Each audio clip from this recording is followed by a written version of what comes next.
Good morning and welcome to the January 7th, 2020 meeting. If we could, please rise for a moment of silence to remember those who have gone before us.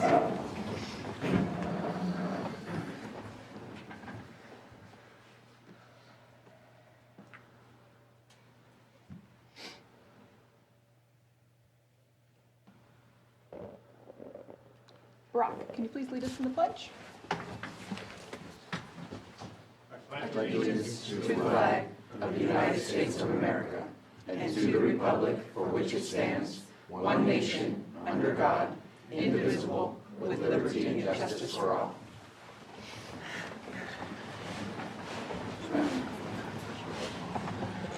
For consideration of extra items not appearing on the posted agenda. And then we're going to go to our 901 item. Our 6.1, elections of chair and the Board of Supervisors and vice chair of the Board of Supervisors for 2020.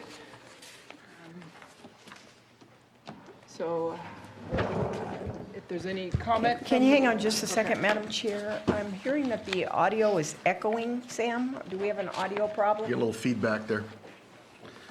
Let's just check that before you do your election. Are we okay? Why? So we're not going to do 4 or 5? Yeah, apparently it's okay now. On the agenda? We're not going to do what? 4 or 5? After the new chair is After, seated. yeah, After we're that, doing, okay. yeah. Okay, we're good. We're going to do the election of the new chair. Is there any comments or questions from the board before I open up to public? Open up to public comment. Is there any public comment on this item? See no movement, then I'll bring it back to the board for a nomination. Motion? Nominate Supervisor Simon as chair of the board for 2020. A second. I have a motion and a second. All in favor? Aye. Any opposed? Motion carries. And then I need to do vice chair. Madam Chair, I'll nominate Bruno Sabatier as vice chair. A second. I have a motion and a second. All in favor? Aye. Aye. Any opposed? Motion carries. And we will switch seats, and then Supervisor Simon will continue the meeting.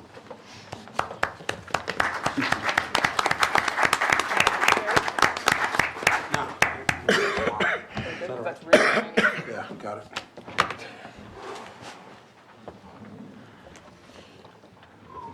Thank you very much. Congratulations, Bruno. Thank you. Same to you. You need to move your nameplates too, if you would. Guess we need to-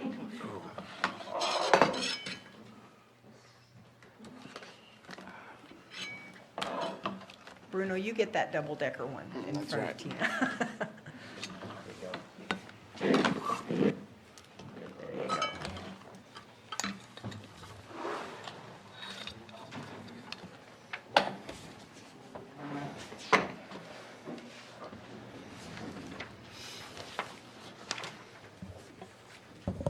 Okay, moving right along. Already opened it. So moving on to the consent agenda. Are there any items that need to be pulled? I think item, grab my paper. Yes, Mr. Chair? 5.8. 5.8. 5.8, because there are a couple of typographical errors we've asked the department to fix and advise them if they can bring a corrected document while your board's still meeting today, it can be taken up as untimed. And 5.4? Did you already? And 5.4 also? Yes, please. And actually, I will pull item 5.10 just to add some information.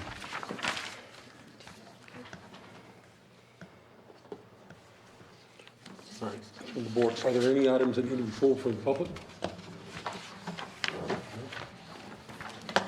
Okay, I'll entertain a motion to approve the consent agenda with the items that have been pulled. Mr. Chair, I motion to approve consent agenda 5.1 through 5.3, 5.5 through 5.7, and 5.9, and 5.9. Second. A motion and a second. All in favor, say aye. Aye. Aye. Excellent. And 5.8, we're going to take up on a different agenda, correct? 5.8, it depends on if the department gets us the corrected document while you're still meeting today. Okay. So if they don't, then it would be next week, yes. And 5.4, we'll need to call the department We down. can, we can do it at the end. It's Yeah, not- yeah, later, after the There, yeah. timed items. Okay. And then, so then Bruno, And for 5.10, I just wanted to mention that I was in contact with Director Marketan from Social Services, that there was missing on the memo the information that this did go out for bid, and that this was one of the bids that was received that is for us to approve or not approve today. and that's all you had? Yeah. Okay, then we can take up item 510 at this point. You'll have to call for public comment. Is there any public comment on item 510? See no public comment. Bring it back to the board. I move to approve item 5.10. I second it. Been a motion and a second. All in favor, say aye. Aye. Motion passes.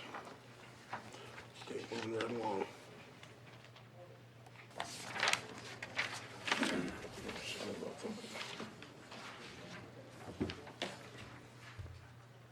Okay, moving right into item 7.2. 6.2. Oh, sorry. Screwed up here. All good. 6.2. Yeah, I apologize. 6.2, 9:02 a.m. Item, sitting as the Lake County Board of Equalization, election of the chair and vice chair of the Lake County Local Board of Equalization for 2020. Who was it last year? It was the chair and the vice chair. It's typically the chair and the vice chair. Yeah, that's what I thought. Should remain that way, I guess. Any comment on this issue from the board or questions? Any public comment on this issue? All right, seeing none, go ahead and bring it back to the board for action. Mr. Chair, I make a motion to elect Supervisor Simon as chair. Second. Any motion second, all in favor, say aye. Aye. Aye. Motion passes. Go ahead and entertain a motion for vice chair. Mr. Chair, I make a motion to elect Supervisor Sabatier as vice chair. Second. Got a motion and a second. All in favor, say aye. Aye. Motion passes. Thank you very much. Item 6.3, 9:03 a.m. item, sitting as the Lake County In-Home Support Services, election of the chair and the vice chair of the Lake County In-Home Support Services Public Authority Board of Directors for 2020. And as of last year, and just like the other committees, the chair and the vice chair were the representatives on that board. Mr. Chair, I'll declare a conflict regarding in-home supportive services, public authority, board of directors, and I won't be voting on this. Okay, thank you very much, Rob. Any questions from the board? Any public comment on this item? See no public comment? Go ahead and move forward. Go ahead and entertain a motion. Mr. Chair, I motion to elect Moak Simon as the chair for the In-Home Services, Second. Public Services Authority Board of Directors. Second. The motion is second. All in favor, say aye. Aye. Opposed? All right, go ahead and entertain a motion for vice chair. Mr. Chair, I make a motion to nominate Bruno Sabatier as the vice chair for the In-Home Support Services Public Authority Board of Directors of 2020. Second. Got a motion and a second. All in favor, say aye. Aye. Motion passes. All right, thank you very much. Moving right along. 9:05. At this time, we'll go ahead and take up public input. Is there any public input at this time?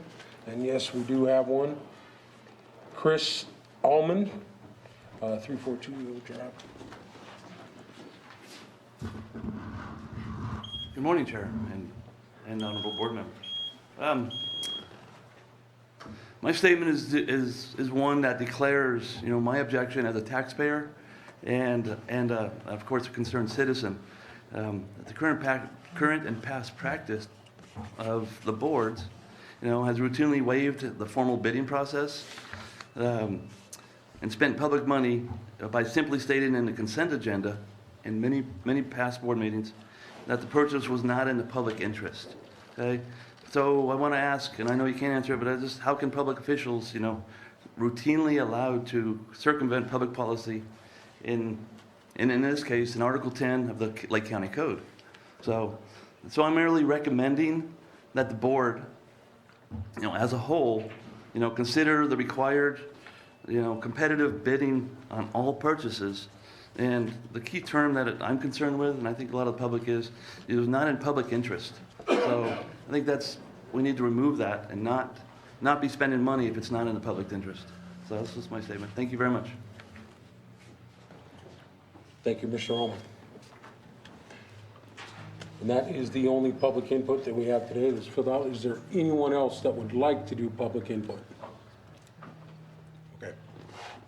Thank you. Moving right along, item 6.5, presentation by First Five State of Our Children Project. I don't know who's here to do that, but I'd like to call you up front. Thank you. We actually have several people who will be taking part in this. Can you guys come on up front? Can you most of ladies come us. up front? Thank you. Brock and Dr. Page. You guys want to take the chairs? And I'll just speak from here. We have more chairs available too. if There's you one need. more chair right over there. Okay. One here. Two. Over.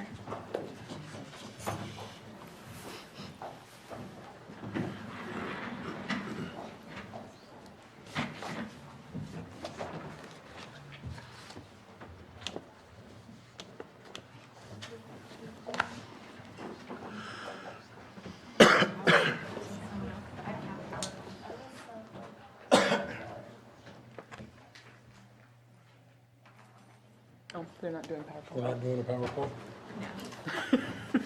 Sorry about that confusion there. Good morning. Good morning. Morning. Happy New Year. My name is Carla Ritz. I'm the Executive Director for First Five of Lake County. And I just want to thank each of you for this opportunity to present. Each of you supervisors, the staff of the city, this really is an opportunity for us. So thank you. As Director of First Five, I am daily confronted with the needs of the youngest children and families in our county. But I'm also daily rubbing shoulders with people, agencies, and organizations who are doing the hard work to meet the challenges that those families face. Even so, the work outpaces our capacity. And so there are a lot of really difficult outcomes for children that we need a different approach for. And that's why we're here today. Along with many community partners who have joined me today, I'm here to bring awareness to some of the most concerning childhood outcomes in our community, to advocate for a greater emphasis on primary prevention efforts in the community, and to request that each supervisor partner with us in 2020 to bring these issues to the attention of Lake County residents and work together towards solutions. The report on the state of our children and the supporting materials, which we have provided for you, as well as the website we created at stateofourchildren.org, are the result of collective input over the past year from leaders and staff at many agencies and organizations in the county. I would ask that those present in the room who are affiliated with each agency or organization who's been involved stand as I mention the one you represent. Lake County Probation, Lake County Office of Education, Lake Family Resource Center, Lake County Departments of Child Welfare and Social Services, Lake County Public Health, Redwood Community Services, Lake County, I'm sorry, this is very confusing, all the up and down. I should have said, and remain standing. Right? Okay, if you already remain standing. I kept hearing the chairs and I thought, what's going on over there? There are that many people. Let's see, Redwood Community Services, Lake County Children's Council, court-appointed special advocates of Lake and Mendocino counties, Redwood Coast Regional Center, Lake County Tribal Health, Adventist Health Clear Lake, Motherwise, Lakeview Health Center, Easter Seals Northern California, North Coast Opportunities, and First Five Lake County. Thank you very much. You're now going to briefly hear from Dr. Gary Pace, our Public Health Officer, on the state of our children's health, from Brock Falkenberg, Superintendent of Schools, on the state of education, and Amber Davis, Deputy Director for Child and Adult Services at Lake County Department of Social Services, and Wendy Monfrans, Chief Deputy of Probation, on the state of our children's safety. You'll also hear a local success story read by a student and some final summary comments from me, all in about 20 minutes. We hope that the information we provide you with will help you to join us in our sense of urgency about the state of our children and the path forward, and that we will be able to answer any questions you might have and begin to form a true partnership that will make a true and lasting difference that turns the tide for Lake County's future generations. Dr. Pace.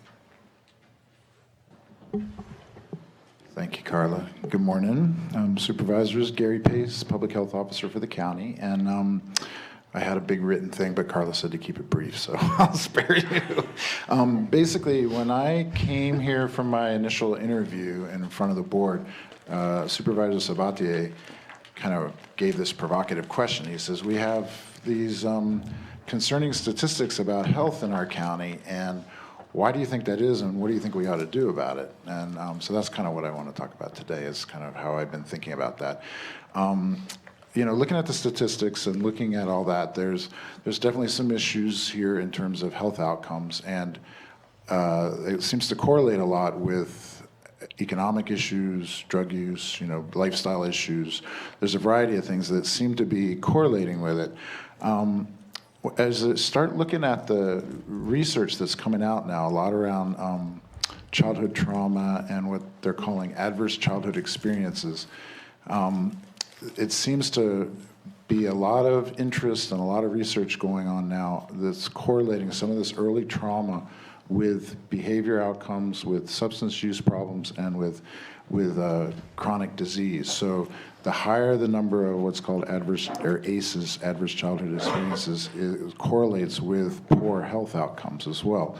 And this is pretty phenomenal. It's kind of a link that, you know, I've been working in family medicine as a family doc for 20 years, and we kind of all knew this intuitively, but now they're starting to be able to quantify it and to see that a kid that's grown up in a family where there's substance abuse, or where they have to move a lot, there's a kind of housing instability, food insecurity, there's a number of these things, that there seems to be a correlation with that and poor lifestyle outcomes and poor health outcomes as they get older. So that seems to be part of the link that I think the kind of the why we're kind of thinking about. So then when you think about what can we do about it, you know, it's pretty hard to stop trauma in a community. It's pretty hard to limit that. But one of the things that the research is also showing is that by getting some of these programs in place that support the families, support the parents, you can actually kind of take the edge off of the trauma and the impact of the trauma. So, for instance, parenting support in a family where the young parents that maybe don't have a lot of parenting skills, if you give them some support, it seems to decrease the impact of the traumas on these kids and have much better outcomes later on in life. Food security, all these kinds of programs that basically the First Five network is working to support, is a way to intervene and have much better long-term outcomes. You know, it's really hard when somebody's in the midst of substance abuse to really intervene and really make a huge change. It can be really expensive, and you're really fighting against a lot of things. But when you can get into the kids when they're 3 years old and help support them, we're going to see a lot better outcomes. So that's basically kind of the quick overview from the public health point of view. But it's, you know, it really shows the importance of investing in the young people with these sort of supportive programs. And the evidence is becoming clearer and clearer that we get much better long-term outcomes. So thank you.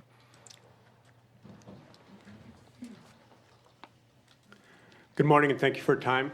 Brock Falkenberg, Lake County Superintendent of Schools and Chair of the First Five Commission. I want to begin by really stating 3 key points. One is that studies show that the key to addressing long-term vitality of a community is through its youth. Secondly, education and its related outcomes are an important part of every child's development. And thirdly, that our schools are staffed with terrific teachers and caring classified staff. And these are all hardworking, dedicated individuals, and they are effective. But the State of the Children report, as well as the school dashboard, indicates that there are some critical areas of growth in our community, and we need to acknowledge that. What the study does not show is that we are experiencing improvement in all of our educational statistics over the last 4 years. The test scores are improving, our third grade reading scores are improving, our status is improving. And this is in spite of the fact that for the last 5 years, we have not been able to complete a full school day as a result of fires, floods, and now power shutoffs. But this improvement's not enough. As a group, our students start school already behind. Based on where our students start, we need more than 1 year of growth for each year of enrollment that these students are in school. We need to do more, and we need to do it faster. The gap is wide, and we need help to close it. We need the community to buy into the fact that youth are the key to our future vitality, and that school is important and graduation matters. And as an example of that, I want to share a statistic that's not in the report. And that is that as a comparison, when we compare the rates of our first and through third grade students in terms of attendance, Lake County continually shows the lowest attendance rate in the state of California. These aren't high school kids choosing to cut school. These are 5 to 8-year-olds. These are kids that are not choosing to stay home. They are prevented from coming to school because their parents are unable to get them there on a daily basis. Poverty, adverse childhood experiences, generational trauma, homelessness, absenteeism, addiction, etc., are just some of the problems and barriers that we need support to overcome. And we need to do that collaboratively. James Heckman is a Nobel laureate in economics. And he studied early childhood education programs from an economic perspective. What he determined is that for every dollar invested in early childhood education programs, returned 13% per year return.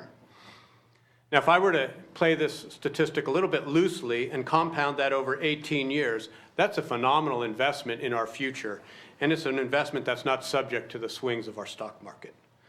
So by leveraging our resources and collaboratively addressing the fundamental needs of our youth today, we can assure the social and economic vitality of our community over the next 30, 40, or 50 years. So the schools are ready, the staffs are ready, and what we're really here today is to ask for your commitment to support youth going into the future. Thank you. Good morning.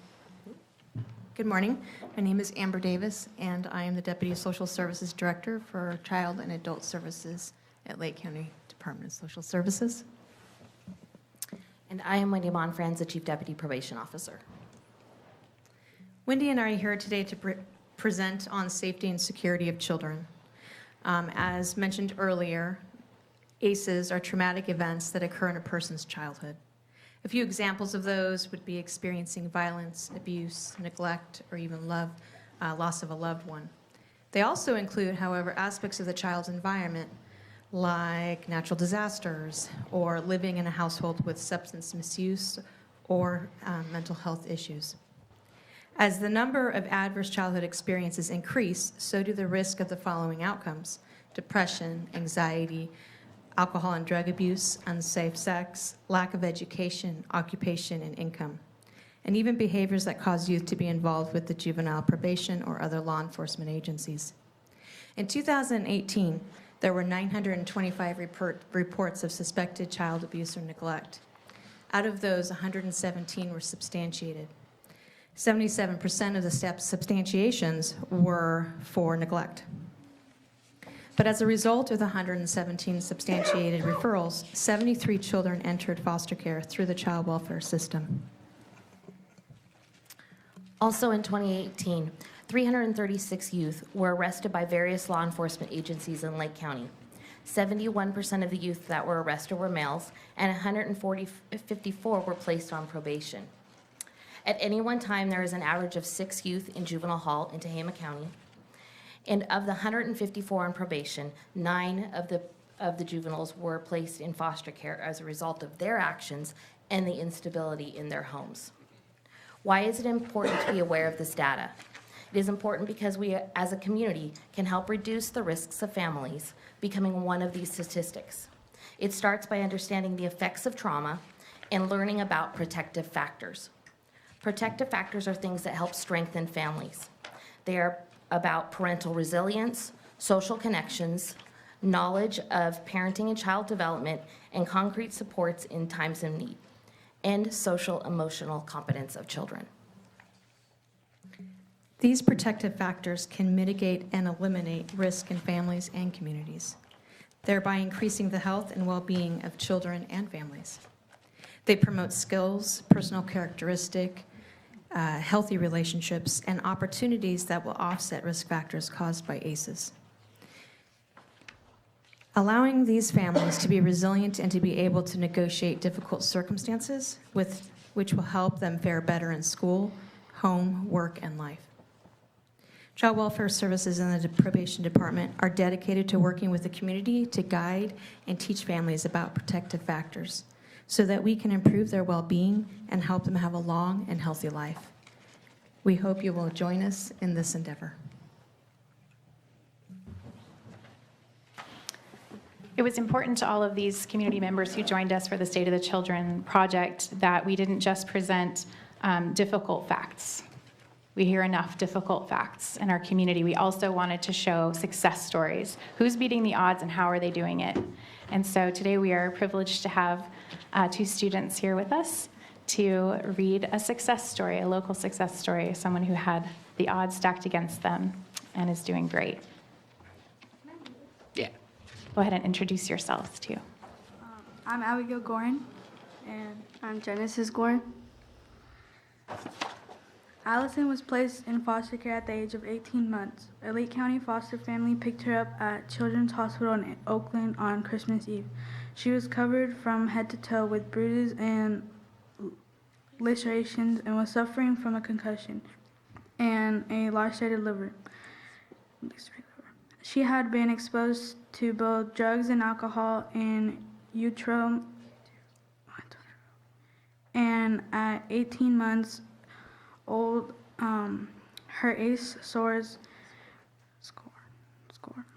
would have easily been 18 or 6 or 7. The Scots adopted Allison when she was 5 years old. Allison is now 18 years old. A statistics ruled her outcome. Allison would have been dropped out of high school, been using drugs and alcohol, and experiencing a teen pregnancy. But Allison is now a strong young woman that has overcome many obstacles. School has never come easy for her, but she's worked hard and will be studying at San Jose State this fall, pursuing a career as a pediatrician.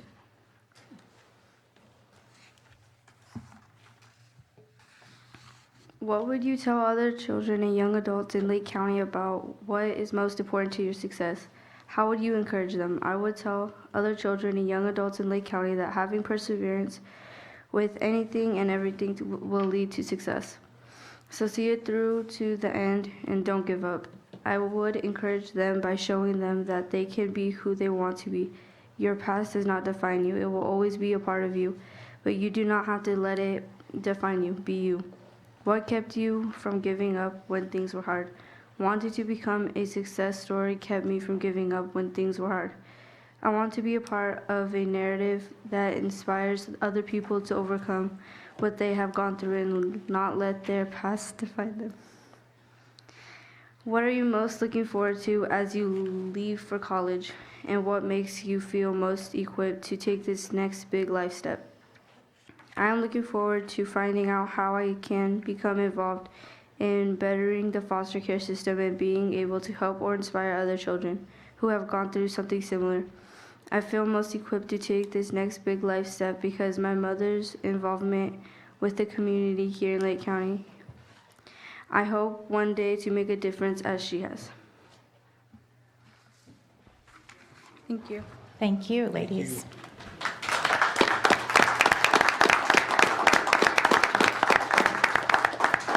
Just going to land the plane here for us. There are many more of those success stories on the website as well, and we're continuing to collect them, and they're truly inspiring.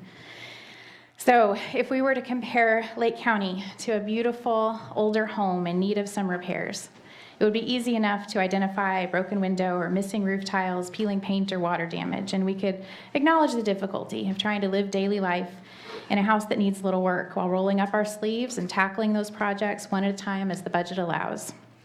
But what if one day we became aware that there's damage to the foundation of the house that's compromising the structural integrity and future livability of the entire dwelling? Which improvement project would take priority then? The foundation must take priority. Our children, the next generation of Lake County citizens, are the foundation of its future. The types of negative outcomes our children are experiencing so early in life are a clear signal that our foundation is damaged.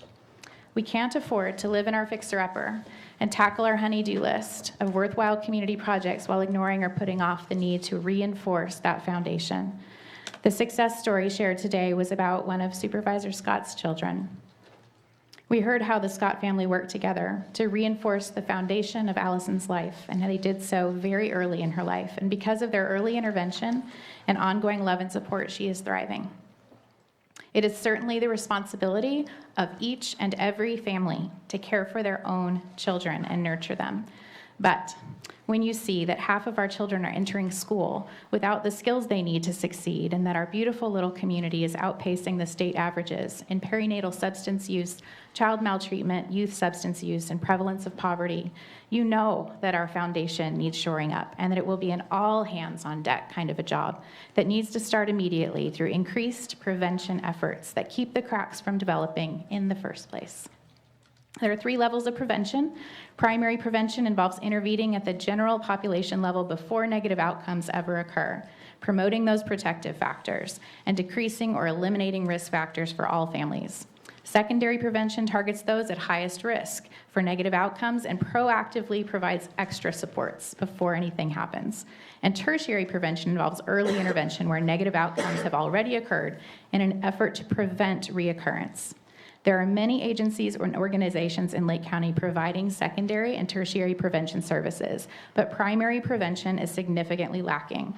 And we believe the first step in that direction is raising awareness and providing education within our community. And we would like to invite each of you to partner with us in 2020. First of all, by co-hosting a community gathering or town hall in your district, bringing the state of our children to the attention of your residents, where together we can learn about and look for ways to elevate the importance of prevention and creating a solid foundation for each district's future. On June 14th of last year, I had the pleasure of hearing Supervisor Brown's commencement address at my son's graduation at Kelseyville High School. In his speech, he highlighted many of the ways that young people can choose to contribute toward their own successful futures by choosing their attitudes and their character. And his words drove home many lessons for our son that my husband and I had been teaching him for 18 years. On November 6th, I had the privilege of speaking at a parent block party at Lucerne Elementary. And when I finished talking, Supervisor Crandall, who also sponsored the meal for the families who attended that event, got up and affirmed what I had taught about self-regulation by sharing some of his own life experiences. Your influence, each and every one of you, your presence and your voices carry weight in our districts and beyond, and we are asking that you help us bring this message of primary prevention to the people you serve in 2020. We also want to encourage you to attend as many Children's Council meetings and Resilient Lake County meetings as possible this year, because that's where we'll put together a plan for prevention for our community now and beyond. So we're here today to answer any questions you have, to hear your thoughts, to let you know what we've been working on, and to invite you to join us. We thank you so much for your time and attention and for all that you do for this community. Thank you. Thank you very much. We'll go bring it back to the board for comment here. Go ahead, Tina. I'm just excited to once again see that the leaders in Lake County realize that we cannot solve these issues in silos. and that it is going to take all of us sitting at the same table, working together, and I have seen that over and over again in different areas in this county. So we are definitely leading this in the state and nationally. We're actually getting national attention for trying to figure out, people are looking at us trying to figure out how do we get everybody at the table? And it's because we are passionate about what we're doing, we're excited about our community, and we love our community. For me, I feel a sense of responsibility for our youth. If I sit in the seat that I was elected and do nothing, and nothing changes, I'm responsible. But if I join you in your mission and the children thrive, then Lake County will thrive as a whole. So whatever I can do for you, I'm joining your mission, I'm on board, just let me know. Go ahead, Supervisor Brown. Well, this is something that I've been dealing with since I was on the school board, 26 years ago when I first was elected.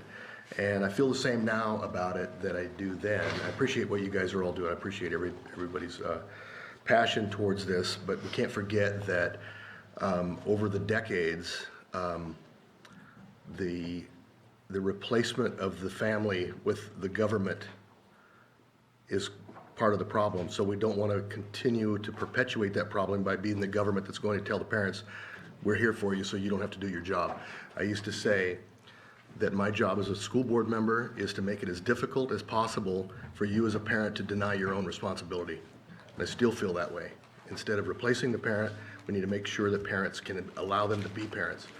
A few elements that are missing in your group that I'm sure you consult with and work with, the homeschool community. They're doing something right. They have wild successes in Lake County, going off to college, businesses, and all that. I don't see them represented. Other organizations, as Brock knows, as all of you know, but I know Brock does because he and I work with these together. A lot of the foundations and organizations like 4-H and after-school sports, not just school sanctioned, but outside of that. No one can replace the help that a good coach or a good 4-H leader can offer a student. And it doesn't make it, poverty doesn't mean, I'm not buying that. A lot of us up here were very poor when we were kids. You can still be successful and come from a poor family, so that's an excuse, not a reason. And so I would just encourage that we just reach out and try to bring those folks in as well, because maybe we can learn something from them, because they're showing huge success. So thank you. Supervisor Sabatier. I appreciate the passion that you bring for what you're working for to make our youth have better opportunities and find better success. I think that supporting any of the initiatives that you create is a simple thing, but I don't think it's enough. I think it's more than that. I know we just talked about tobacco with public health not too long ago, and so we're moving to take some action to see what's realistic action we can take where change can actually be affected by those actions. And I'm asking you for the same thing. Instead, the idea of the town hall, we'll talk. The idea of supporting your initiatives, let's do it. But I would love to see the same group come back to us with, these are policy changes we can make that will affect change. And I agree, we can't legislate good parenting. It's a lottery out there, and some children have all the luck in the world and end up in the family that has all the resources and all the right guidance, and some children lose the lottery and end up in a place where parents are nodding off every single night. It's unfair, but we can't legislate good parenting. But we can create policies that push people towards acting and behaving in the right way. And so I am asking you to come back to us and looking at those policy changes where those can affect change in the right direction. Because that's where I think that we can make things happen. And I know we've already spoken, Tina and I have spoken to Brock about can we support increasing attendance. It's illegal in the state of California to not bring your kids to school. What are we doing about it? And so we need to make sure that we don't let those children fall through those cracks. We've had a lot of conversation about ACEs. I think it's now becoming a part of our normal vocabulary. And I know I heard child abuse, but also there's got to be a direct link to just domestic abuse. If there's any kind of abuse in the house, there's that trauma that's affected. If there's substance abuse, that leads to domestic abuse, which leads to trauma. And so looking at what is some of those key trigger ingredients that make all the rest happen, and looking at how can we stop that first domino so that the rest don't have to fall, that would be something that I'd love to have further conversation and look at what can we do as far as policy makers to affect that change. Yeah, thanks for the presentation. And I've been working with kids since I got out of the military. I was a youth program coordinator. We're at the Office of Juvenile Justice and Delinquency Prevention, trying to curb delinquency in essence. And there would be situations on different rancherias where they would have no representation. There really was no way to hold those parents to do their. I mean, the grandparents would have to do it. And so I know that there's a lot of support in the county that gives the grandparents, the aunts, the uncles, and so that's very important to us as well. And so that's another key aspect. It's always, I was just talking with Kevin about this. There's some parents that you just can't really get them to do it. They're just too addicted. They're just too out there. So it's important to have all those other key elements to support. But it's just so many moving parts to the investment in our children, and that's a primary thing for us. So I appreciate this. So. Excellent. All right, have we got to talk? So I get to talk a whole bunch now. So, no, thank you for bringing this to the board. Obviously, as far as the town hall meeting in my district, and I think what I heard from the other supervisors is absolutely that's something I think that each and one of all of us would partner with, but for sure in District 1, I would gladly work with you to set up community meetings, town hall, however it goes. Coming from the tribal community, just as EJ does, your elders and your youth, that's where you get your knowledge from your elders, and your youth is your future. And building that is so important. So I myself, Moke Simon, is committed to help in any way that I can. Don't know if I can attend all the meetings because we have plenty of other ones, but I'll attend the ones that I can.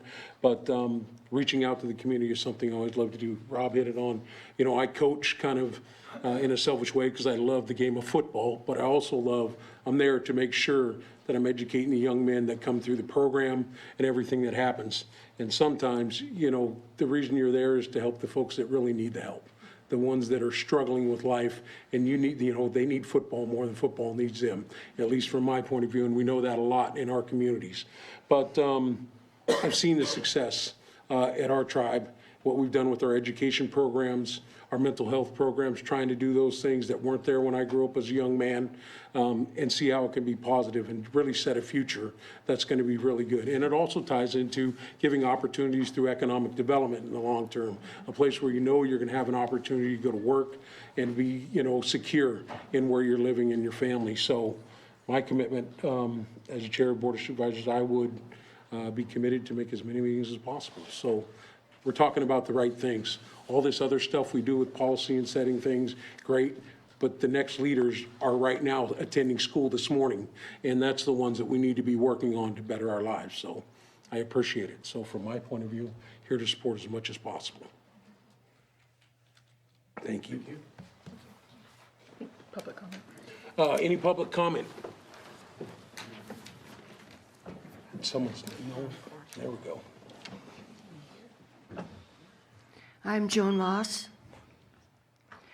I'm not only a journalist, I spent 4 years tutoring at Elim Indian Colony.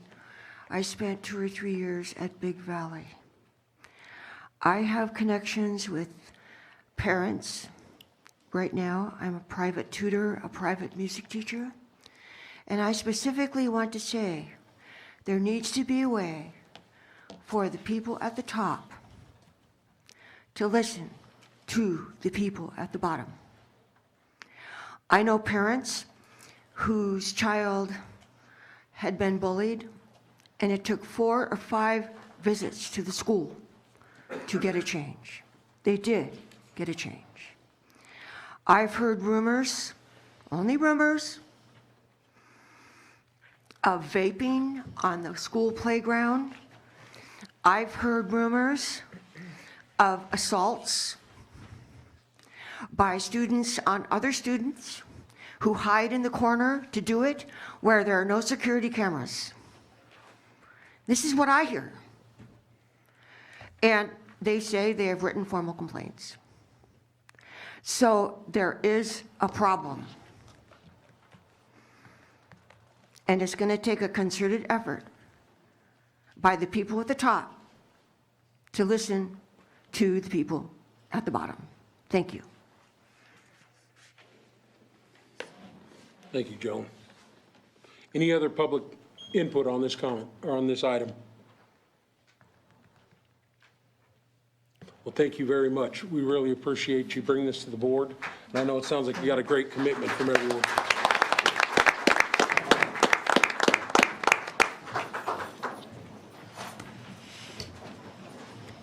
I didn't cry, I got myself together.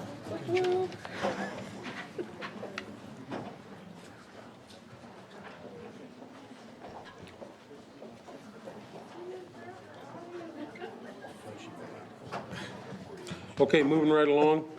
On-times items. Item 7.2,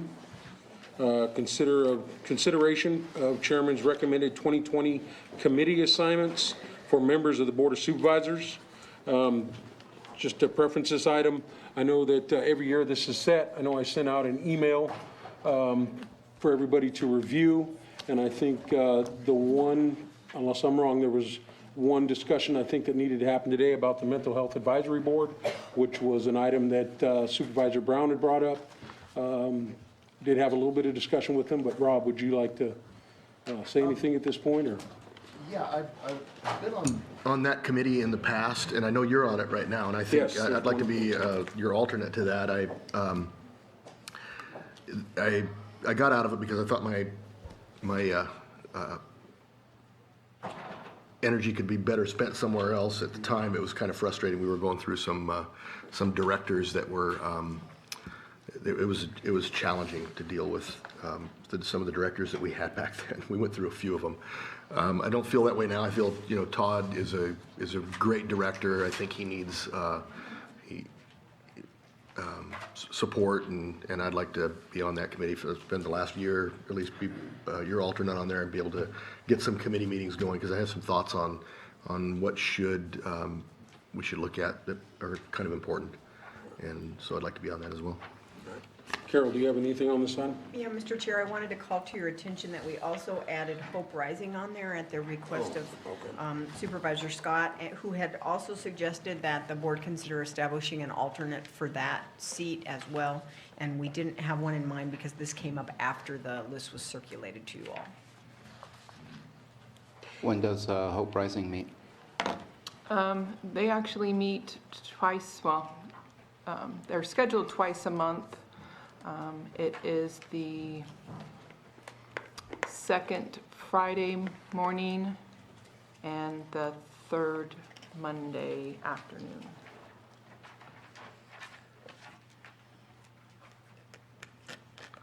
Is there any interest from any other members of the board? I was on it for a bit, and it wasn't anything that I could, the scheduling on it was all over the map, and I just couldn't schedule it, so I chose not to be involved. Right now, you're on it? Yes, Okay, and you need an alternate? yes. And second Fridays and third Mondays, you said? Yes, but sometimes their meetings do move around. We're actually in the middle of a big project, so we are trying to get that rolling, so we do have extra meetings. I hope to attend, so far I've been able to attend them all, but it would just be nice to have, because they do have votes on things. If I'm unable to go, to be able to send somebody to be able to vote on a project or something that we're working on. And knowing that one of these large projects they're working on is in the city of Clear Lake, I'd like to offer to be placed as the alternate. Excellent. Okay. Thank you. All right. Any public input on the committee assignments for this item? Oh, let me take a look here. There were a couple of them. Well, I guess we could bring them back, because this comes up every once in a while. There's like the Indian Gaming Local Committee, why? Why do we even have that? We don't meet anymore. The state took the funding away. Yeah, we're still required to have it because. We are required, that's a requirement. We are, but you're right, it hasn't Can we ask convened- why? It hasn't, we can certainly ask the Okay. statewide, but it hasn't convened in years because there's been no new There money. may be, like, for example, if there's still compact negotiations for tribes, if they should have some sort of compact negotiation that puts funds back in that account, Yeah. then it might reinvigorate it. Well, the funds are in the account, but the state takes it all. Yeah, that's the thing. The state, And that's the reality of it. yeah, and so I don't care. You can keep it on there for whatever reason. Put an asterisk right next to it. Yeah, We do a it's- report once a year, and that's the Believe me, extent. there was a time where there was a ton of these, and I was looking at them like, why are these even on there? It makes people think that we're busy, busier than we are, and because we're on all these committees. But the reality is they've never met, some of them. So, Yeah, Yolo County 2x2. I've been no, met that for hasn't 3 been years, in there I've since never met. Farrington left, and there's been no reason to since Farrington left. Everything's been fine. So, as far as working with them, so it was just this invented thing that to make people look busy, and so I don't know. Should we eliminate that one? Because there's certainly no mandate behind that one. I don't think there's any reason, I don't know. I mean, let's have that discussion at another time. We can go through Is each that of them created in your district? Okay. rather than go through them now. but- I don't know the history of I Yolo could tell- County 2x2. yeah. I could reach out to Yeah. Yolo County officials and ask them if they see a need to Yeah. continue that, because you're right, Because we that had- group It has was not met. in over it only 3 came years. up every 4 years. Oh, right around election time. Okay. So So we make a request to bring a couple of these back that we may be able to eliminate. There's not many, though. no, there's Most of not. these are There's not. Actually, you know what? active. I would like to, here's what I think would be better. We could do this over a course of time, so we don't spend a whole day doing it, but let's go through and find out what they do, because we're actually required to come back and report to the board what we're doing. And I'm not hearing, I'm not reporting, and I'm not hearing reports, so maybe it's time we need to do that. Because there's a lot of stuff that goes on, we vote on, but we're not soliciting input. I try to get input, like for the North Coast EMS. You guys want to look at, changing to another EMS? We brought that back, but typically, we should probably be reporting on the Caltrans stuff, because it does affect the entire county. And so I think maybe we need to do that. In my opinion, our calendars would be better spent talking about what we did than what we're going to do. Yeah, no, yeah, and, well, the other thing is, in the Caltrans meeting is a good example of this. Prior to it coming up, I've asked this of the board before, we got this meeting come up, is there anything that you guys need us to address? But maybe we need to really focus on that, because Moke and I, we go in there, and I think we're representing well and hearing what they've got to go, but we're basically telling them what the issues are from our perspective, because we really haven't gotten any input unless we've talked one-on-one. Right. But we haven't done that in a formal setting, and we probably should. I don't think it wouldn't complicate things. It would actually probably be helpful. Well, just like you're talking about, though, a lot of it is overlaid, though, because a lot of the information we get from the South Field Committee is the same information we're getting at the Lakeport LTA and the Area Planning Council meetings, too. A lot of the information that Yeah. we're going over directly on those, we're kind of double, Yeah. we're doing it twice. Yeah. At least for the LTA, at least myself, who's on the board, it's pretty much the same information coming out from Caltrans as we work forward. But I agree with, as far as the reporting, as we go there, trying to get some more information. When I came on the board, I just kind of followed suit of what the other supervisors are doing. You talk about your calendar, what you're doing next week, and the committee reporting and everything is open to the public, and that's why I'm trying to report that too. If there's interested folks or something, show up. But the Brown Act definitely puts us in a precarious position with having, more than just 2 members at the meetings. Well, I'm not talking about at the meeting, I'm talking about here, actually, to make the discussion here, and have it on the Yeah. agenda for that purpose, maybe something that's open. But the one other thing, you talked about the Mental Health Advisory Board, if we could add me as an alternate. And then I think I thought we'd already done this, but apparently we haven't, the North Coast EMS, were you the alternate on that, Moke? or- Yes. Okay, because you should probably be added to that, because It there's. goes to the second It's at, page. it's the top of the next page. Oh, okay. I was trying to scroll up, and I should have been bad page scrolling break, sideways. Okay, yeah. gotcha. Yeah, there we go. We'll fix Okay. that page break too, because I was confused. Yeah. Okay. And, just to talk about too, the other challenge too is, some of these meetings, when you go through it, maybe next year when we do it, we can put over here on the right-hand side, what days they meet. Because that's the challenge, we go through the calendar and then we have conflicting, stuff, a lot of the stuff conflicts, so having those days on the side. And then looking at the opportunity down the road, I've always talked about it, with the board members and stuff. I know the only board that we kind of do that with is the PEG board. We have a member who is not on the Board of Supervisors. So, if we could work that out too, maybe get some more input from the community, as we're always talking about, we can appoint some folks maybe to be on the board and represent the board in some certain instances. So I think that's something we could look at in the future too. Okay, that's it for me. And I know for the PEG board, that is a conversation that Ed Roby and I are having continuously as to when I will slide into that position. Because I know he wants to accomplish certain things and then retire for good. If you don't mind, I do have one other request. Seeing as we just got a presentation on the state of children, can we also add an alternate to the Children's Council to make sure that when Tina is not available, that we still have representation from the Board of Supervisors there? Yes. And when do they meet?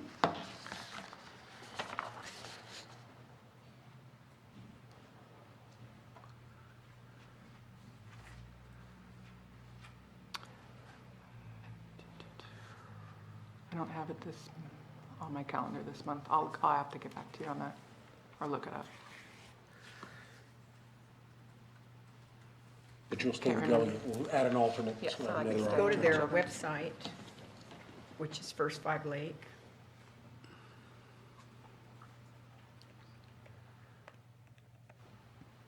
Looks like it's Wednesday, the first Wednesday of the month. That's why they didn't have it this because Wednesday was the first. Yeah, Wednesday. I have it first. I'd be happy to be the alternate on that one. Okay. Okay.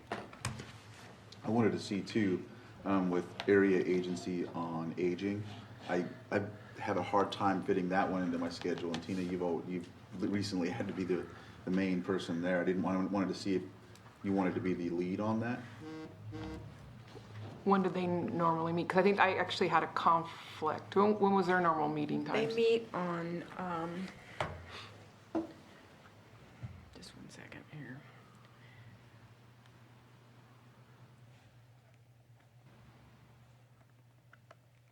Thursdays, is it?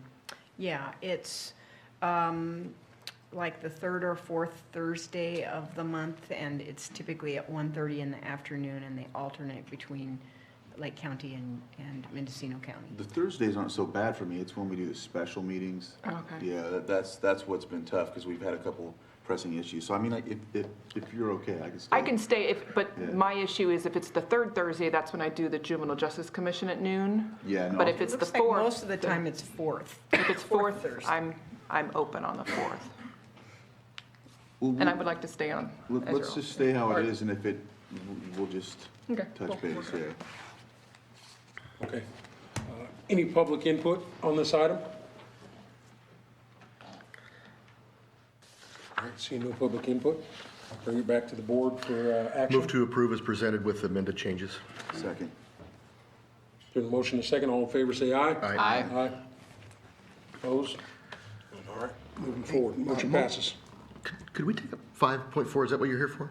Yeah, we were going to call them down, but they're already here, so if we could just, Okay. it's just, I have just a real quick thing on that, if it's fine, if it's okay with you. All right, we'll take up item 5.4. So I read this, oh, you want to read the item? Yeah. Yeah.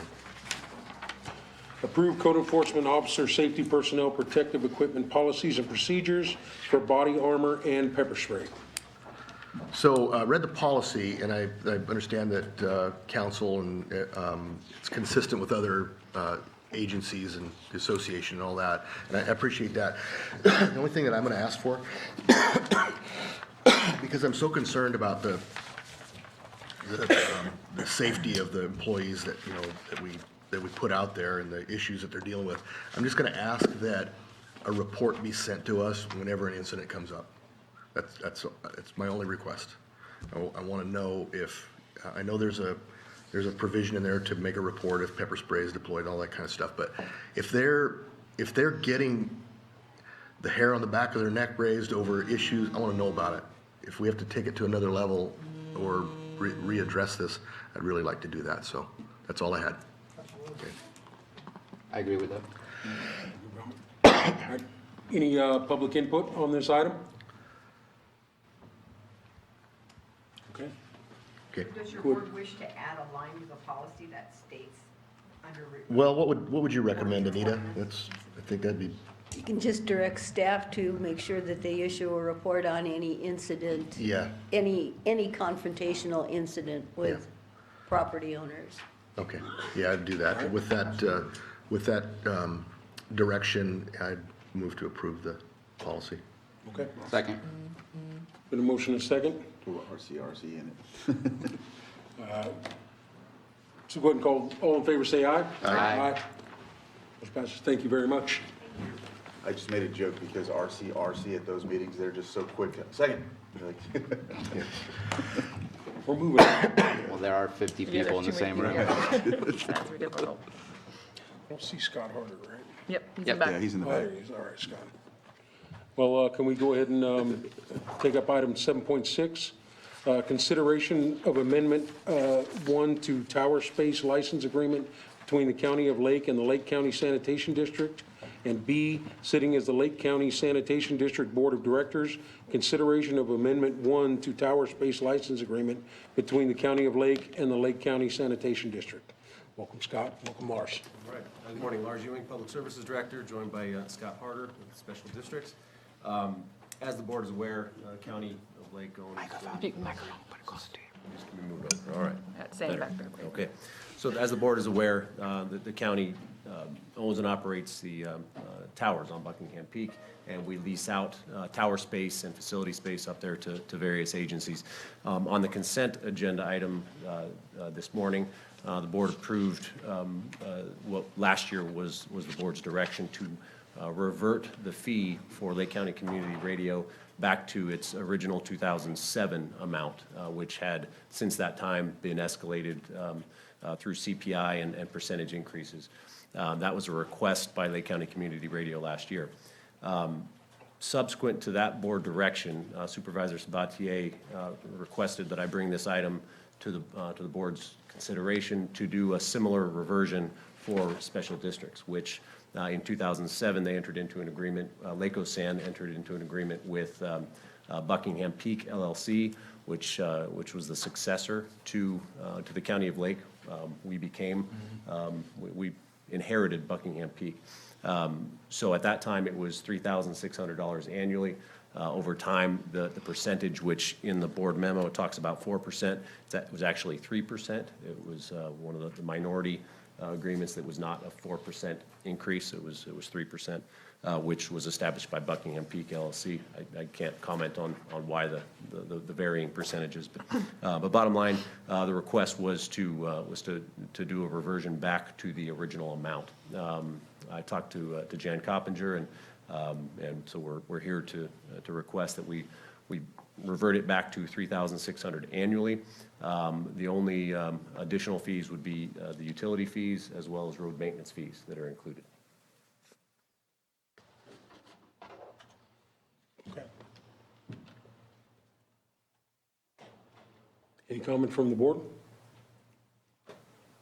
Oh, go ahead, Brian. I just want to thank you for having those conversations with special districts and bringing this to us. I looked at the list, and I believe that our sheriff has a $0 amount to pay and use for Buckingham Peak Tower, which I think is what it should be. And when I saw all the rest who are paying, AT&T, Verizon, or whoever else is up there, that made sense that they should be paying. But when it comes to Lake San, every increase, and I know that we're looking at a very small amount, a very negligent amount of money that's being taken down away from their costs of operation. But every time it increases for them, they have to make sure that they can either have to do any kind of rate increases or whatever amount of changes they have to do. And I think that anything that ends up costing the taxpayer, we need to try and see if we can negate that. And to me, it's such a small amount, it just makes sense that if we're going to do this for community radio, we need to do this for also those that are making sure that they have towers so they can have access to, I believe, their SCADA devices and stuff like that, so that they can make sure that our sewer and our water districts function properly, especially throughout PSPS and everything else. So it's a very small, minute change, but I think it says a lot. If I could just add one piece of clarity, there are other entities that are up there, the county entities that do not have a license fee. Those are general fund departments, so it would be basically robbing Peter to pay Paul in that case. So that license fee is waived for those entities. Lake Osam was uniquely different because they're not general fund. Okay. Public input. Any public input on this item? No. All right, bring it back to the board for action. Mr. Chair, I move to approve Amendment 1 to Tower Space License Agreement between the County of Lake and Lake County Sanitation District. Second. All right, motion is second. All in favor, say aye. Aye. Aye. Opposed? All right. And Mr. Chair, I move to approve Amendment 1 to Tower, or as the Lake County Sanitation District Board of Directors, I approve Amendment 1 to Tower Space License Agreement between the County of Lake and Lake County Sanitation District. Second. All right, all in favor, say aye. Aye. All right, opposed? All right, motion passes. Thank you. Thank you. Thank you very much.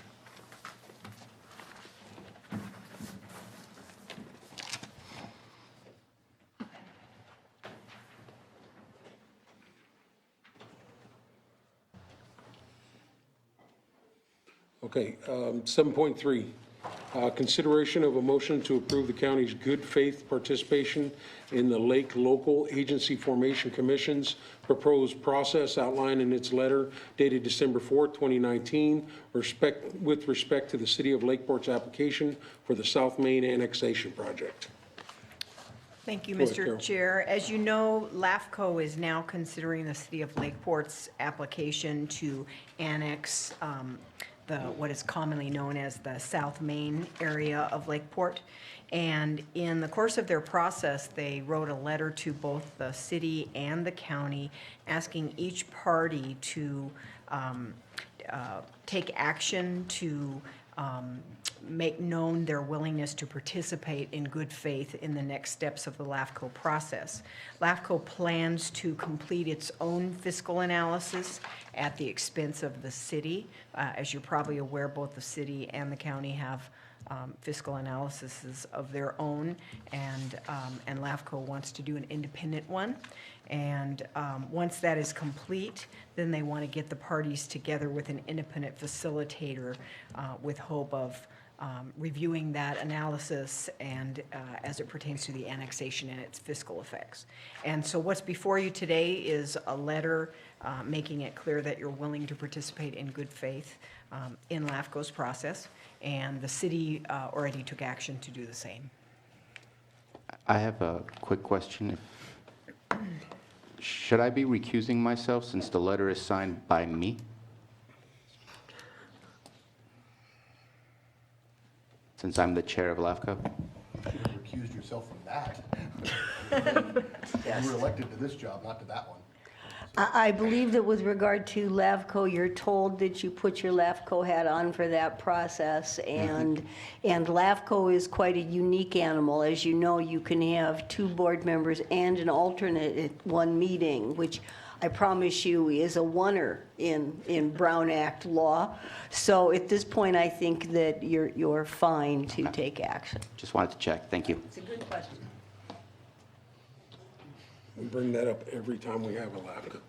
Actually, there wouldn't be many of you to vote on this. Anita will remember, but you can't even imagine the conversations we had with Gary Lewis was here, because that was his thing. And it was, he took it far more serious than this. Supervisor Scott.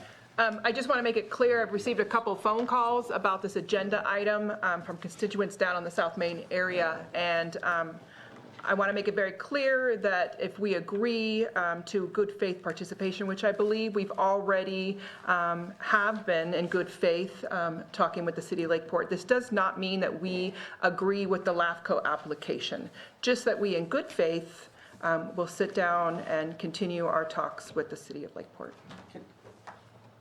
Question about that? Supervisor Brown. At what point does LAFCO, or does a LAFCO representative, other than the cities and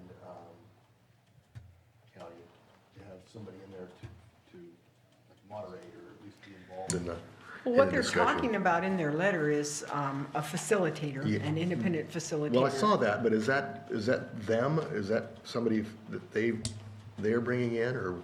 Yeah. The law actually makes provision for a graduated set of steps to continue these negotiations in good faith.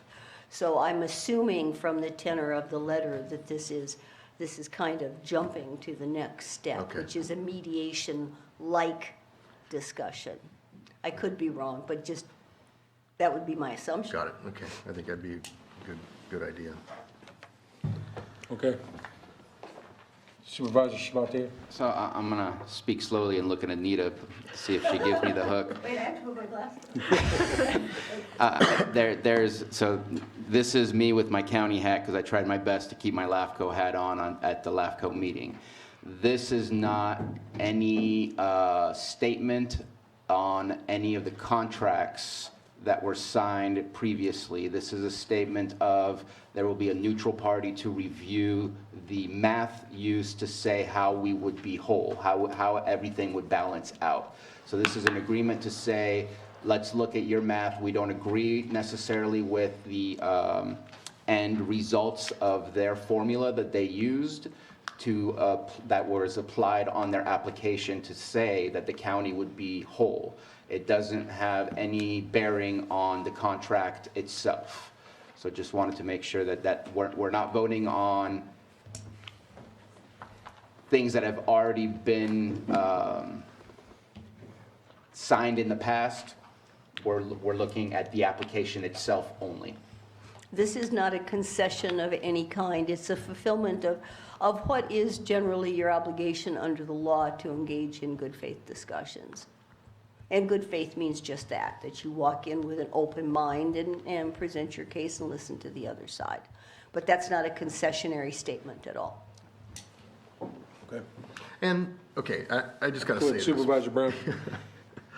Because we're tap dancing around a lot of stuff, trying to be diplomatic. The reality is, we've been in good faith bargaining. I feel that we have. I know the city feels like they have, and I'm not gonna say that they haven't been, but we all look at it from a different perspective, from different representative, constituent objectives. So it's not like all of a sudden now we're gonna be, held to some other standard. It's the same standard that we've held, but this makes it official. That's correct. All right, well, good discussion with everybody, obviously. I know Rob said, you always got to be a little political and dance around things, but, yeah, we, like I said, stating the process here that I love the way Anita put it. It's just the next step in the process, and we move through this issue with the state and the city. With the county and the city. Any public input at this point? Any public input on this item? Okay, see no public input, we'll go ahead and bring it back to the board for action. Mr. Chair, I make a motion to approve the county's, in good faith, participation in the Lake County Agency Formation Commission's LAFCO proposed process outlined in this letter dated December 4th, 2019, and with respect to the City of Lakeport's application for the South Main Annexation Project. Second. Motion and second, all in favor, say aye. Aye. Aye. Opposed? Motion passes. All right, thank you. 7.4, consideration of addition of a special meeting to the board's annual meeting calendar for 2020. Thank you, Mr. Chair. After meeting with the chair and vice chair in late 2019, I'm recommending that your board consider adding a special meeting to your calendar on January 22nd, 2020.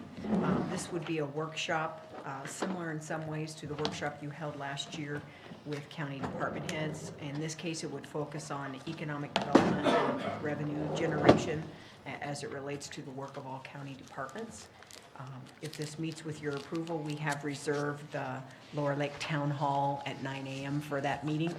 And then I would also work further with the chair to come up with an actual agenda for the meeting. But that is the general topic area, economic development and revenue generation.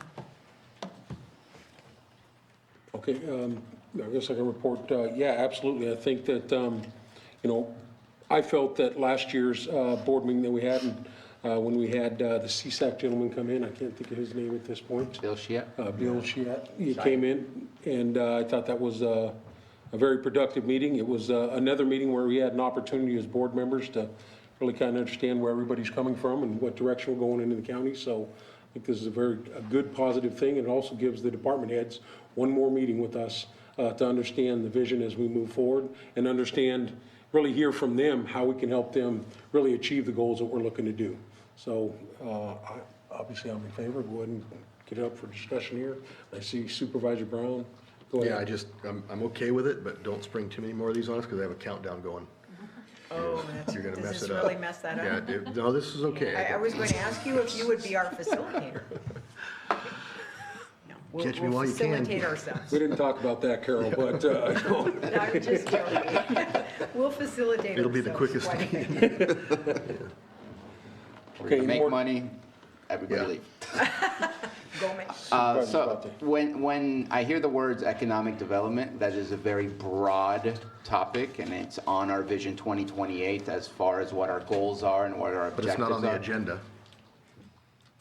I'm asking that for this meeting, we have a very prescribed idea of what the conversation should be, because I don't want it to be so broad that we leave kind of confused as to what exactly we are trying to get out of it. I'd really prefer that the meeting have a goal of what we're attempting to get, and I don't think we could do that here today, but I would like to suggest that two of us meet with the administration and administration's office and figure out what that guidance would be to make sure that we have a very narrow idea of what economic development conversation should look like. How about the chair and the vice chair? I would like to be on that, in that meeting, if possible. well, I And I definitely want to say be in that only meeting. because from a perspective of 20 years of what I've seen the county do and not do, I'd like to be involved in that. So you just added a meeting. It's yours. That's different. That's a committee. So I would be grateful to work with the committee, but I can't have more than two. No. And so who are they, Mr. Chair? Myself and Supervisor Brown. Sounds Thank like you. that's the board's. that sounds Thank good. you. Okay. Any public input? Public meeting? Yes, it will be a public meeting. And it's, I think we had 2 or 3 attendees at the last workshop that we had there. and just to make it clear, January 22nd, Lower Lake at Town Hall, is that what it's called, just Town Hall? Yes. Lower Lake At Town 9 Hall, a.m., is that correct? Yeah, the location is 16195 Main Street, Lower Lake. It'll be posted in, He's asking if it's called the town hall, that meeting. Yeah, yeah, it is. it's called the Lower Lake Town It Hall. is. That's Lower what Lake Town Hall. Public Services decided to call it. Okay, the old bank building. The old bank building. Yeah. That wasn't an easy, it was a conversation that needed to be It had with Lower was. Lake. It was. Some Lower Lake folks. We were So, hoping to call it But it all worked out Community well. Center, I think. and Absolutely. That didn't work out, so. Could you just state your name too up at the speaker since you asked a question? Chris Online, and my question was making sure it's a public meeting. Thank you. And it is. Thank you.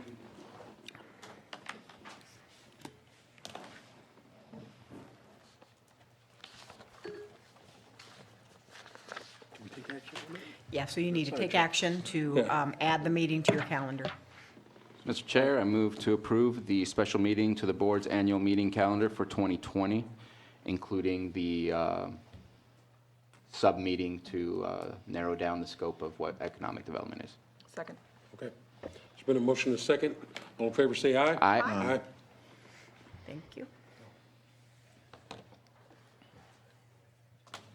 Item 7.5, consideration of the following appointments.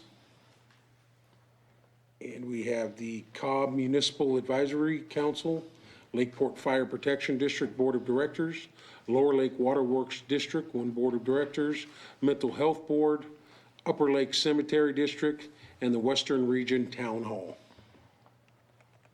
So we'll go ahead and just move down the list. So we'll start with the Cobb Municipal Advisory Committee. I'll start since I have the first three, but I'd also go down to Western Regional Town Hall. So 2 vacancies, and one of them is a nice member, and I think that should be a requirement of all of these people, so. Sorry, sorry. Let's check and see if you're I listening. agree. Yeah. So I move to appoint Elliot Hurwitz, Kathleen McCarthy, and Francis Lincoln to the Cobb Municipal Area Council. Second. Public comment. Public comment. Is there any public comment on this issue? Any of these appointments? Can I do it as a whole with the appointments for public comment, or do I take it up You each one? can, of course, once you designate certain people, some of the public may want to comment on Okay. it before you take action. And the name is Elliot Hurwitz. So motion and a second. Any public comment? I see none. Go ahead and, all in favor, say aye. Aye. Were you gonna say going once, twice, sold, or? Yeah. That's funny. Must be fundraising season. Yeah. Yeah. Moving right along to Lakeport Fire District Board of Directors. Mr. Chair, I would like to appoint John Whitehead and Gary Diaz to the Lakeport Fire Protection District Board of Directors. Second. Okay, I was gonna second with a discussion. Because I still feel, I mean, I think they do a good job. I like the folks that they have in there, but I still feel that this being an appointed responsibility as opposed to elected, like all the other fire districts, I think that should really change at some point, but until it does, and it probably never will, I'll go along with these appointments, but I really want to recommend that at some point that be done. So. And actually, if I can follow up on that discussion, since we are appointing, and I know that Lakeport Fire District has gone through some hardships, I'm wondering if we can get a report on what their status is with the new passing of the tax and how things are going. They're actually having a meeting tonight, so I'm planning to attend, so I will ask if they would like to come back to the board. But just as a Go point ahead, of Anita. reference, you can ask any other independent municipal body for a report, but you have no supervisory role in the Lakeport Fire District. Just because sometimes that's been confused in the past. Yeah, Okay. thank you. Just for information only. Any public input on this item? Seeing none, bring it back to the board. All in favor, say aye. Aye. Opposed? Okay, motion passes. Moving right along is the Lower Lake Water District, 1 Board of Directors. Member, and obviously, we should start to pick that up. I got a question about that. Yeah, go ahead, Rob. How's this resignation affect that? I mean, what's the status of that? Can you? The status, the reason we have one on the board at this point is there was a resignation. Okay, that So was- so there was a resignation. We had replaced a couple of individuals early. Those were removed. Those were not removed. Resigned, okay. And replaced, so we had Okay. 2 board members. And in that process, we had another board member who resigned. Yeah, I saw that. Ms. Katie Evans decided that she was going to resign from the board. And so now January 7th, we have another position that we need to fill for the board to move forward. So I guess the question I have is, has the resignation, do we have to accept the resignation before it takes effect? I know she wanted it to take effect a certain day. Well, the board members here, by state law, serve at your will. So you can accept the resignation as of the day requested or accept it immediately. What you Well- can't do is force someone to remain No, on a board. Okay, so here's my question. Okay, so I should have gone clear to the end of it. Does the resignation become effective whether we accept it or not, is just implied that it's accepted?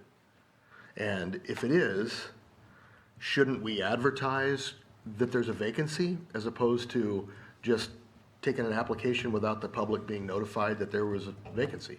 Well, normally you did, but you already had applications, did We you just got not? this, I just got this resignation in the email within the last couple of days.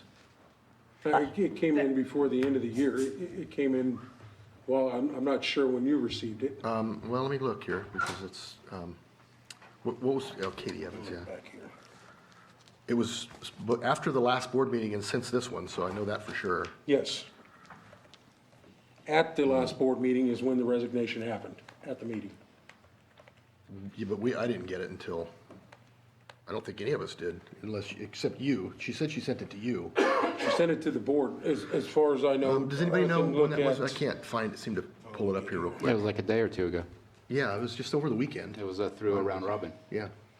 Oh, that's right, it came from Tina. Okay, that's why I couldn't find it from her, yeah. Yeah, it was last Thursday. Yeah, January 2nd, so it was after the first of the year. So that's why I'm curious is, do we have an obligation to now put it out advertised with this vacancy is open? And, because I know that's what I've done with Kelseyville Cemetery Board. We've advertised that we have a vacancy if anybody is interested in applying. So there haven't been any I didn't know the timing on this, so there haven't been any And- applications. we're filling one right now. Had we not already just done our standard advertising? And so we had this application from our standard advertising? I have the resignation on my desk if you want me to go grab it. No, that's really not my question. But periodically, we advertise for vacancies for these groups. And had this one just been, our standard advertising that we did in anticipation of the new calendar year? Okay. I know Yeah, that- let's I call her think real Carolyn quick. can have more conversation on that, but that, we had got this anticipating January 7th. Some issues came up, and what we did was just moved it up before the end of the year, and this was part of the applications. There were 2 positions that were going to be coming up on January 7th, today, and we got 3 applications. And so we just followed through with the process, and my conversation was to just move forward, because we had 3, we had 1 coming up today, we could just do that. Yeah, because we only had 2 spots. So you had applications. Well, I'm open to whatever you want to do. I just, I've always, So we had other vacancies on Lower Lake Water, and so we had done our standard advertising in anticipation of January 1st. And so if we appoint one, then we continue to have other vacancies, correct, Carolyn? No, no, we filled 2 No, last this will week. fill Yeah. everything. okay. Yeah, this was the 3rd person that we didn't select. Okay, thanks. Yeah, so this would fill them all, that is correct. So again, we were in the normal course of advertising for the vacancies at the point because there's been a lot going Yes. on with this group, so. Okay. Thanks. That's not, my question is not completely answered, but I'm okay with whatever you guys want to do. It wasn't just a vacancy, these weren't vacancies that just were going to happen anyway, and we were advertising in anticipation of vacancies as Well, no, as they it's were. being characterized. They were. Their terms were ending on January 1. 2 of them. Yes, 2 of them. So we got 3 applicants. I don't know the 3rd applicant. For some reason, that 3rd applicant wasn't selected. So I don't know. If you want to fill it with somebody who just filled out an application, that's fine. I'm sure you've probably vetted them, so. Previous board member, I think it's a good addition to, Okay. back to the board. Okay. So obviously, I would have to pass the gavel if I need to make the motion, or Do you want me to make the motion? if you would. Okay. No, Mr. Chair, I'd like to. Actually, it would be Bruno, but Oh, he's the vice chair, so. Bruno, yeah, sorry. Sorry, I was reading that email, and I'm lost, and I'm coming back. I move to approve Brianna Cook to the Lower Lake Water District. Second. Any discussion on this item? Any public input? All right, bring it back to the board. All in favor, say aye. Aye. Aye. Motion passes. Opposed? Yeah.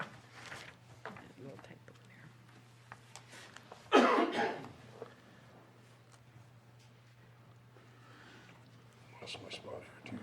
Mental health. Board. Just leave us Yeah, Kelseyville. Mental Health Board. applicants from Kelseyville. I don't know, was there a district? Yeah, I think it's a Kelseyville Kelseyville. application. Okay. Yeah. But it's, okay. Yeah. Duncan? Let's see here. Yeah, Duncan. Oh, Ronnie Duncan, yeah. Yeah, move to approve Ronnie Duncan as member at large for the Mental Health Board. And I'll second. All right, any public input on this item? All right, seeing none, go ahead and call for the motion. All in favor, say aye. Aye. Opposed? Motion passes. Upper Lake Cemetery District, Mr. Chair, I move to appoint Charles Valines as the Upper Lake Cemetery District representative. Second. any public input? Seeing none, bring back the board. All in favor, say aye. Aye. Aye. All opposed? And the last one is the Western Region Town Hall. So, Mr. Chair, I move to appoint Worth Town Council members Gene Polino and Tim Chiara. Second. Any public input? This item? No, all right, bring back the board. All in favor, say aye. Aye. Opposed? All right, motion passes. Thank you. Moving right along, item 7.6, consideration of an amendment. Where did that? Yeah, Oh, yeah, we already did that one, sorry. Do we have any follow-up information on item 5.8? On 5.8, it will be continued to next week. Next week, 14th. Do we need a Yes. motion, or? Okay. Just consensus. All right. Thank you, I think. Moving right along to item 7.1, weekly calendars and travel reports.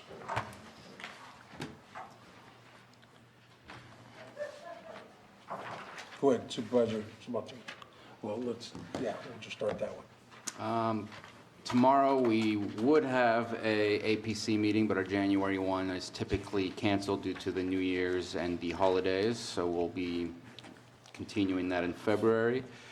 Meeting with Chef Cabreros from Woodland Community College. He's looking to expand educational possibilities for his program. I want to help him out. I like that program. I want to see it keep going. Having a phone call later on that day with RCRC on a crazy idea, and we'll see if there's any traction. Judge's breakfast on Thursday. Another phone meeting with a group from Mendocino County. It's actually a group that our old friend Herman Hernandez seemed to be a part of. So we'll have that conversation with them related to cannabis and hemp. Meeting with Martha Mincer from Lake County Rural Arts Initiative later on that day. I'm excited about a conversation I will be having with a few department heads from Sheriff Martin, Crystal Marketan. Actually, she will not be able to be there. Our district attorney, Susan Cronus, Todd Metcalf, Rob Howe, and we will be talking about what's the possibility of creating a homeless/mental health court, as well as the logistics behind that, and bringing that to the board after 1 or 2 meetings, just to make sure that we don't utilize too much of their time without the approval of the board. Later on, I'm going to be hanging out with Supervisor Crandall to discuss the Windwalker Ridge project with the wind turbines over there, which I'm not sure if any of you have looked at the pictures, but the anticipation is if that project goes through, you will be able to see the wind turbines pretty much from anywhere in Lake County, as well as from Williams. I didn't know you could see Walker Ridge from Williams. Those towers are 700 feet tall. That's not going to happen. You can't see them from anywhere in Lake County. It's not possible. That's what they say, and that's, you would think they wouldn't go more extreme than they have to. So we'll see. That's why I want to get as much information about what that project looks like. Later on, there's a Upper Lake meeting. I forget what the Supervisor Crandall will be able to elaborate on what that's about, but there's an Upper Lake meeting. That was with the tribal council, but remember, ours will conflict. Potentially. Potentially, but if it doesn't, there was a Middle Creek Restoration. That's right. Harry Lyons will be giving a presentation on the Middle Creek Restoration Project.